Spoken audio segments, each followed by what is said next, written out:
looks like the Sylvaneth got a glow up.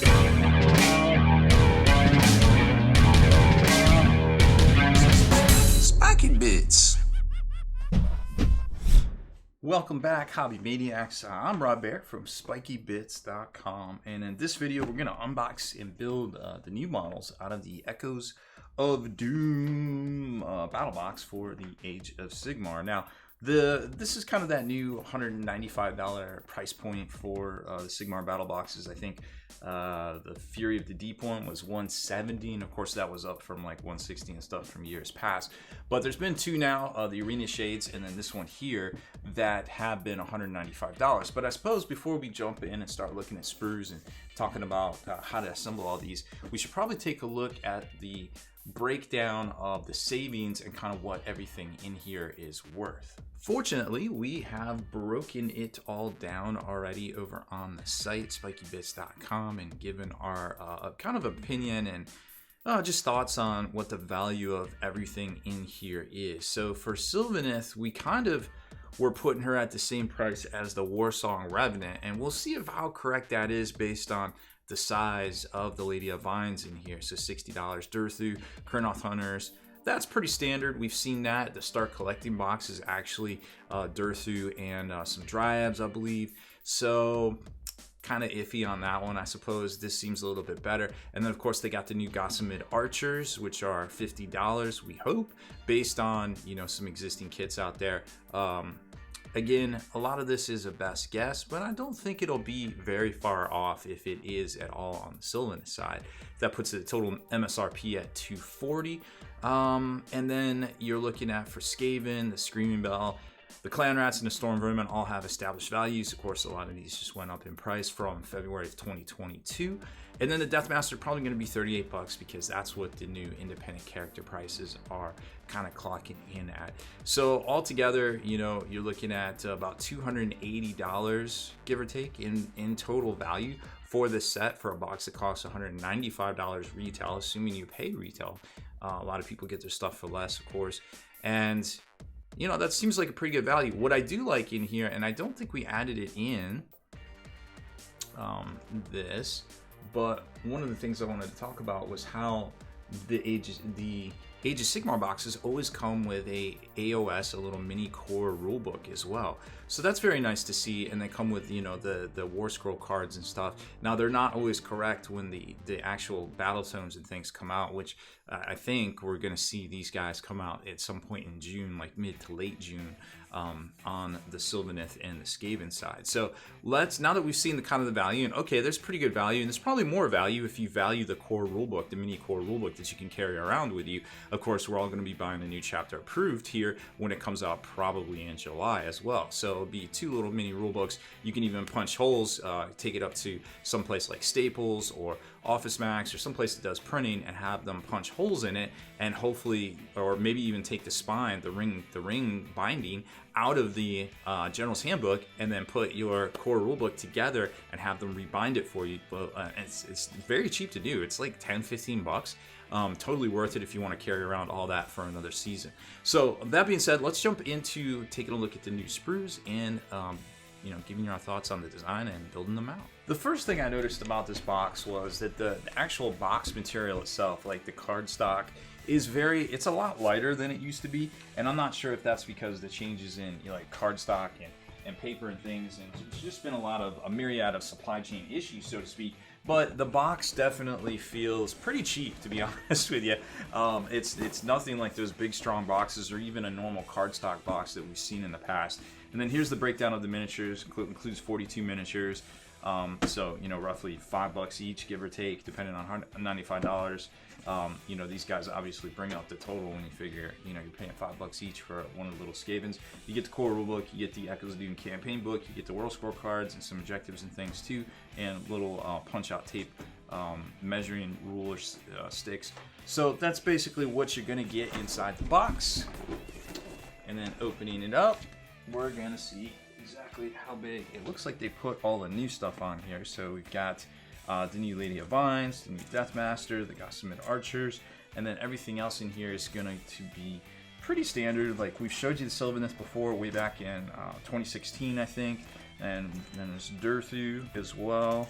And then you've got the Clan Rats, the Storm Vermin, the 2 halves to the Screaming Bell. And then the one thing that I really like, which they started doing, and because a lot of the materials and the books and things underneath were coming damaged, is they put these little posters in here, but really that's kind of designed to take the impact of you know, the sprues and things, so the material underneath doesn't get ruined. So you've got this little core rulebook, like I was saying.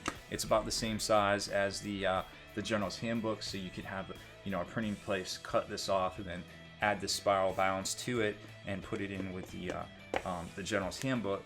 You'd have to change it out every edition, but, you know, or every season, I suppose, because now they're going to a 2-season format, which is, you know, I can see a lot of people liking the new updated rules, but to some it looks like a, you know, a dedicated money grab twice a year. You know, you got to spend $100 to play with your competitively with your miniatures, which I am fundamentally opposed to. But that's just my hot take on it. You know, obviously weigh in with your opinion. I do like this this little sealed baggie here with all the contents in it, which is kind of nice, because before you just kind of rip this apart and it would just kind of explode everywhere. There's the War Scroll cards. Now, we've seen a lot of these rules. We've already posted them on spikybits.com, although I don't think we posted the Screaming Bell. So here's the Screaming Bell. It looks like it gets a little bit better with the abilities with the rolling on the chart. And you could get a Vermin Lord too, from what I hear. And then I think the Storm Vermin stuff basically turn into super bodyguards, and they might not be written that well. This card here, where you can just arbitrarily protect characters. I don't like spending a whole lot of time on the rules, because guess what? The rules are probably going to change a lot. Well, with Sigmar, they're not going to change quite as much as they would in 40k, but we generally don't spend a lot of time on that. We'll go over the instructions here in a second, and then here's the hard cardstock rules and all the different abilities and stuff that you might need and objectives for the Echoes of Doom. And also in here, they do have copies of the War Scroll rules, as well as the pitch battle profile, so you can point this stuff up against each other. And apparently they say these are current, updated in May 2022. So I'm wondering if that's when the General's Handbook, and generally they come out in July though, so I don't really think that was quite the case. So let's see what these new minis are all about here. So if you've never seen an AOS battle box before, and you've never seen an instruction manual on, you know, what all this is here, they've gotten really better about these manuals. And let me tell you what, they were kind of the wild west before. There was all sorts of, you couldn't really tell what was going on. These things weren't even color coded in the beginning, and by I say the beginning, like 5 years ago, y'all. So now they have these explanation of symbols up here, which is really cool to see, like variant assemblies, like don't glue here, choice of parts, all sorts of things. So make sure you read all of this and all of the variant assemblies. For the Gossamed Archers, there really isn't anything except for just the basic troops and then like the champion and stuff. But it's cool to see that, you know, there is definitely some variations. There's nothing for Lady of the Vines. Then they have the base guide right here, which is really nice to see. And I don't think this is to scale, because, you know, well, it definitely isn't to scale. Well, maybe it is, because 90, and then, oh, these are not in here. Okay, that's why. So if you're ever confused, what they do is they put the bases here so you can tell which one is which as far as like the circles and stuff go, which is really cool to see. And then all the sprues and the breakdowns, and generally when you look it apart, like B1 will go to sprue B over here. So it's a lot, it kind of makes it a lot easier to figure out, and the full color definitely does it. So they've definitely upped their game when it comes to the manual. So looking at the new Lady of Vines right here, you know, it looks like a pretty standard, there isn't a whole lot of slices and stuff, although there is this weird little belly piece right here, which I guess is kind of like that open area. Well, it kind of makes sense. Okay, and then there is a bit of slicing up here once you put these parts, but looking at it, nothing that I'm too concerned with. And then, did I skip a page? No, I guess not. I guess it's a pretty quick build. She's got her little Tech Marine backpack here, Tech Marine wood backpack. The face looks to be 2 parts or some sort of armored plating or something. I can't tell what that is from way back here. And then you've got this, which looks to be some sort of plague bearer getting eaten up by some undergrowth or something like that. And once you get this assembly together, apparently it goes on there, and that's that. It just glue it down to a base. Okay, that seemed to be easy. The Kurnoth Hunters, we've seen those in the past. Not going to spend a lot of time on them, but there are a couple different variations that you can do. There's the scythes, there's the bows, and there's the swords. And throughout their illustrious history of being a faction since 2015-ish, they well, everyone has been noticeably more powerful each edition. So you can make. Well, did they tell you? They don't even tell you. They only tell you how to make the bows. That's kind of a bummer. Okay, well, that's. I don't know why they did that, because I feel like all the sprues are in there. So you can always, like, if you need to find instructions for something, you can always go to the Warhammer instructions Reddit, where they will show you all the different ways to do it. Unfortunately, I don't think there's a really good way to magnetize these unless you do it at the sockets, because the whole arms are actually extra, which is kind of cool, you know, in the kit, which is kind of cool to see. And I just want to see. I'm pretty sure they put all the sprues in here, because I don't think, yeah, because it's got the swords. Okay, I don't know why they only gave you the bows in this. Maybe because that's how the missions are set up, but I'm not even going to take a look at that, to be honest. So the Gossamed Archers, this is a really interesting kit, because what it looks like they're doing, there is the two variants there, like they show you, and then it goes together very similar to the Revenant models, the little tiny scary sprite dudes. These all, you just basically put the little Aetherspire duders, I forget what they're called, the zippity doos, and you put those together, and they tell you like which ones go, which wing sets go to which, and they kind of overlap, and they have little buggers on the thorax and stuff. But then you can decide which one to put them on. They don't tell you a specific one to put them on, which is kind of cool to see, because then you can get, and you can kind of look at it and get into kind of the positioning of the model itself. It doesn't matter which one, because they're just like, yo, put an 11B or put an 11A on these guys. Okay, well, which one? Oh, they're all 11A. All right. So you can kind of match them up and get the feel for the motion. You don't want to put something like, if the guy's pointing to the right, you want his little wings to kind of be going back, or if he's jumping back, I think there's one that's jumping back, you kind of want him to be jumping back too. And of course, you know, if worst comes to worst, just match it like it is on the little cue card right here, or assemble model design. And you can put the extra stuff on here if you really want, but I don't really see the necessity in it unless you know, want all the extra arrow quiver, I guess. Whatever, it's fine. Spirit of Durthu showed you all that in the past as well. All the Skaven stuff. We're just looking for the Deathmaster, which I don't exactly know where he is. Maybe he's in the front, maybe he's in the back. Either way, the Deathmaster's hiding. Okay, cool. So this, one of my guys here actually pointed this out. He was like, whoever designed this actually probably did the new orcs, the Cruel Boys, because the way that it kind of is designed, it seems very Cruel Boy-y, the way they had all the like the spiky dribblies and things like that. And I tend to agree with them. This seems like it seems like the sculptor definitely was somebody that worked on the Cruel Boy stuff in Dominion and on the whole full range. Left and right halves here, and then left and right half for the Deathmaster, and then you put this little cloaked kind of cowl on. It looks like you glue his face onto that from there, and then he has a different hand with his Triskelion or his Ninja Star, and that's it. No variants, no nothing like that. Seems pretty simple. And that's all our new stuff in there that we're going to even tackle on this one. But of course, you know, there is mostly good directions in here. As we just saw, the Kurnoth Hunters, they don't have all the variants on that, so you can always hit up the Warhammer Instructions Reddit, just do a quick search, and you know, you might be able to go back through some of our videos that we've done of unboxings as well. We haven't done any Skaven because this stuff's been out for like 15-20 years. I don't even know at this point. But that being said, there are resources out there. If you can't find the instructions, or you can't get this stuff assembled, just message me and I'll see if I can find it somewhere for you. As far as that goes. So let's jump into the sprues and then get to building. This is the first sprue of the Gossamed Archers here, and you can see all the different wings here. Remember, these all pair up to a different set, and then all the crazy things that you can't really make out quite. You got some tops and bottoms and some left and rights. So this is definitely going to require checking the instructions for sure. And then this is the third bit, or the third sprue section of that, which has a little bit of everything. So some of the wings and some of the other torso sections, but nothing super discernible that you can make out at this point. It looked like the instructions were calling for these guys to be on a 32mm base. And then the Lady of Vines is only 2 sections, about the same size as that first sprue I showed you.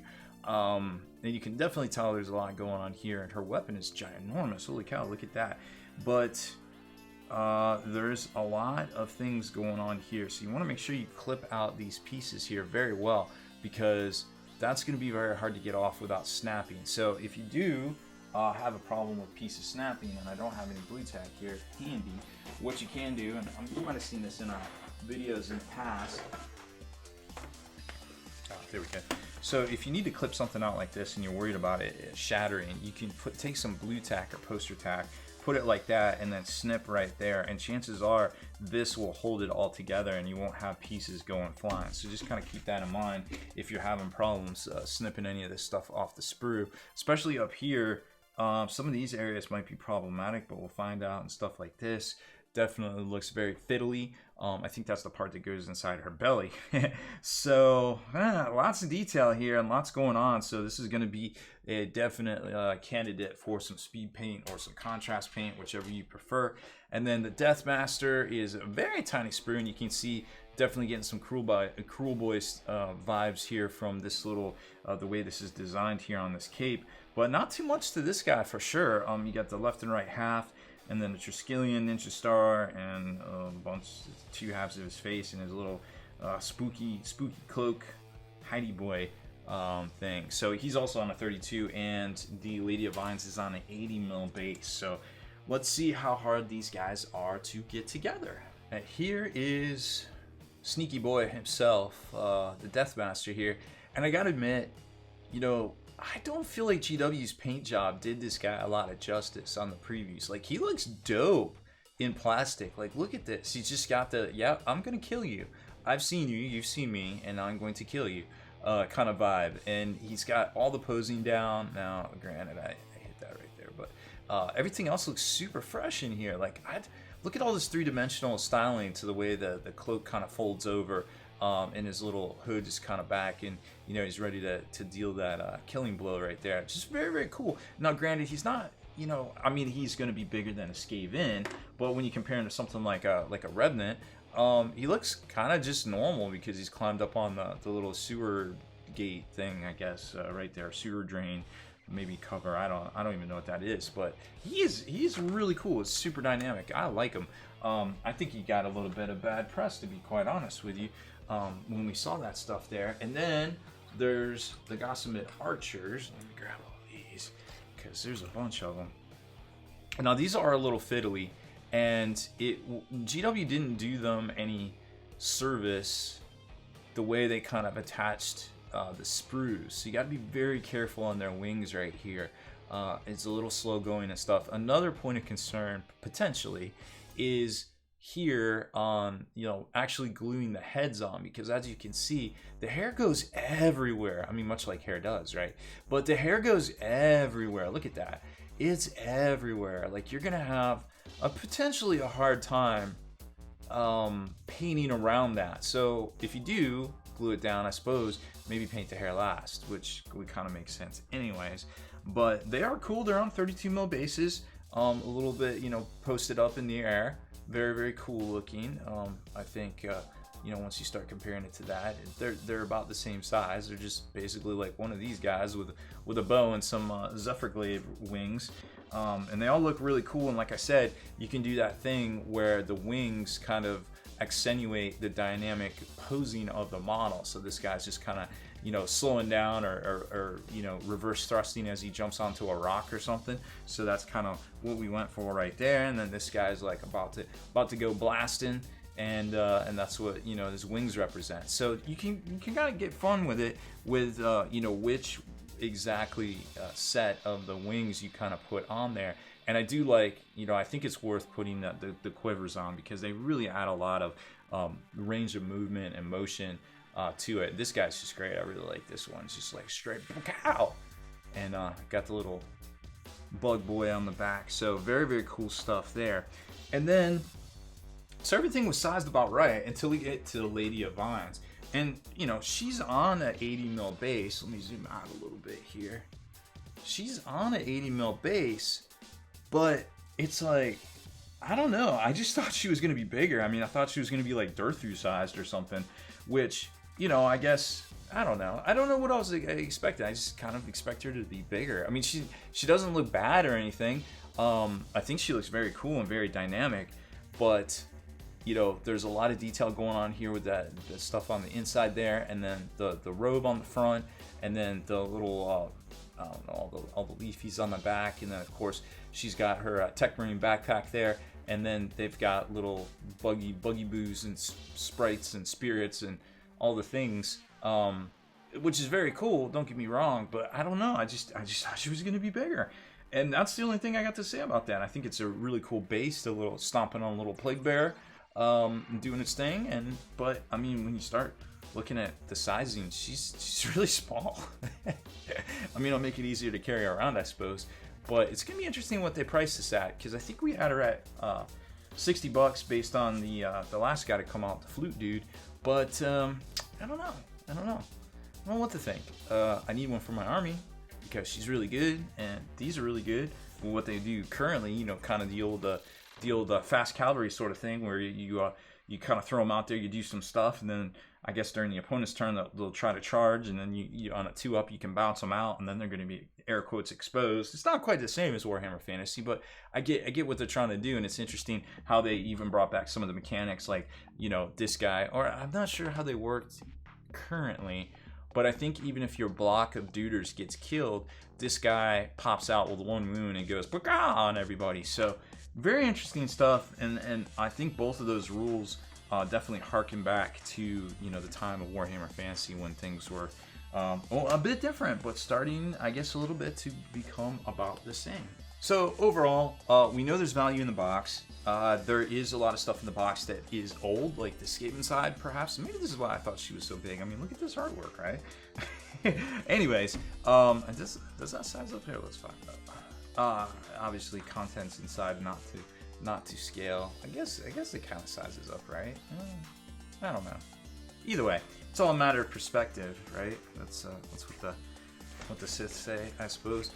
So either way, I think there is value in this box if you play either army, or perhaps if you just want to pick up a bunch of the stuff. I mean, obviously, if all you need is the Deathmaster, just wait till it comes out separately. But for the Skaven, or for the Sylvaneth side, I can see where you want some of the newer stuff. But I'm sure all of this will come out in the next month or so, when there's a new Age of Sigmar slot after Horus Heresy, potentially around the same time as the Chaos Space Marine release. But yeah, lots of cool stuff, and of course we don't know if their rules are going to be the same in the battle tome, but we'll know that you know, soon enough as we get closer. So either way, I think the box is good for, you know, if it's what you're looking for. If not, you know, just save those hobby dollars and pick all this stuff up separately. But either way, thank you very much for watching this unboxing build of the new Echoes of Doom battle box set for Age of Sigmar. And don't forget, you can always get your hobbies for less from dicehead.com, and your local game store, and